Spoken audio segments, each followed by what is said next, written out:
I don't know what scarred me more, the Dornish bloodbath or Melisandre's new look.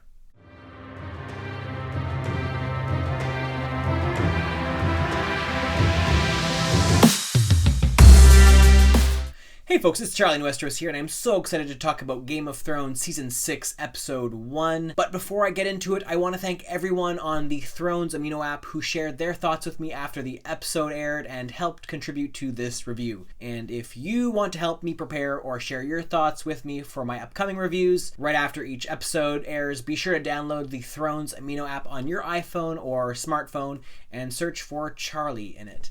My name there is the same as here, Charlie in Westeros, so be sure to add me, and you can join my weekly chats after each episode of Game of Thrones for half an hour from 10 p.m. EST to 10:30. Alright, enough of that, let's get right into this episode review. Let's first address King's Landing. So I'm not entirely surprised to see Cersei so demure this first episode, considering the death of her daughter, but I am still sticking to the fact that her inner crazy is bubbling, and it's just a matter of time before it burns over into King's Landing.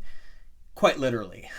Another thing that still struck me as a bit unnerving is the fact that Jaime is redeclaring his loyalty to her. If you are a book reader like me, you will know his character arc has already shifted reasonably away from Cersei's cause, and it does feel a little strange seeing him so dedicated to her in the show. That said, my hunch is that they will be creating a parallel in this season of the show. I feel that the first half of the season might be focused around Jaime's loyalty to Cersei, but by the second half, I think we'll see a shift where he turns away from her, probably noticing her increasing madness. And isn't there an upcoming episode titled Oathbreaker? Just saying. Moving on to my favorite character of Denarius and the Dothraki, I have to say I was a bit surprised that she actually had to declare that she was once the wife of Khal Drogo to this new Khal. She did sort of stick out among the Dothraki in Season 1, in spite of her adaptability to the culture, and considering how much of a badass Khal Drogo was, I would have thought she'd be recognizable almost immediately. All that said, I don't have too much to add to that scene, but there were some off-colored comedic moments nonetheless. I don't know if I enjoyed them or if I thought they were a bit quirky, but I guess it was a bit of both. I am also very excited to see how she interacts with the Dosh Khaleen once she finally reaches Vaes Dothrak as well. So hopefully that comes sooner than later. Also, can we just address how obvious it was that Jorah and Daria would find the ring that Dany dropped last season and have it as a big clue in dictating where she went? Just a smidge cliche in my opinion, but one thing slightly less cliche was Tyrion and Varys' scene in Meereen. Now, how can you not love the discussion between these two fascinating characters? Of course, the fact that Dany's fleet was destroyed, in my opinion, definitely tees up the notion that the Iron Islanders will be her key out of Slaver's Bay and back to Westeros.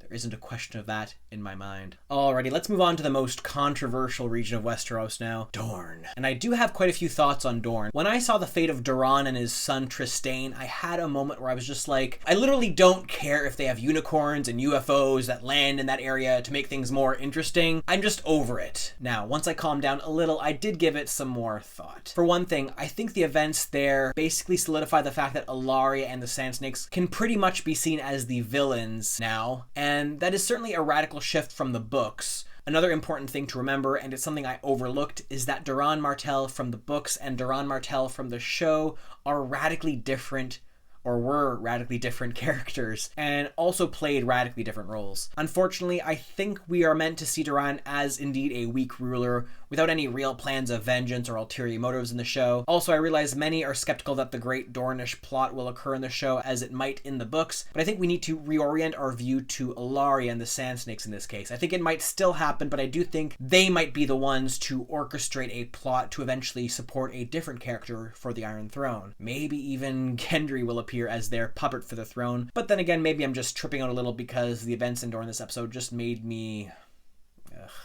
Last thing I want to say about Dorne is, how did the two Sand Snakes end up in Trystane's ship? And if they are with him, and if his ship is in King's Landing, does that mean they will be roaming around the capital, potentially to assassinate some Lannisters? If not, I do wonder if they turn the ship back to Dorne. Either way, that part did leave me a little confused, so I want to hear your thoughts on that. Okay, I think I've dwelt on Dorne long enough. Let's move on to my favorite part of the episode, the North. I gotta say, I am finally pleased to see Brienne pull through for a change and actually save Sansa Stark and show off her inner badass that she was hiding. There was one issue I didn't quite get, and that is, where did the hounds that were chasing Sansa go? They were in the shot one second, the next second they disappear without any signs of them or their masters fighting or being killed. In spite of that, I do want to talk about Winterfell now, where Roose is scolding Ramsay and reminding his son that his wife Walda is pregnant. This absolutely makes me believe that there will reach a point in the season when Ramsay will murder his father and his stepmother. I think the event in Dorne with the Sand Snakes murdering the Prince of Dorne is basically foreshadowing the fact that this season is all about rulers being usurped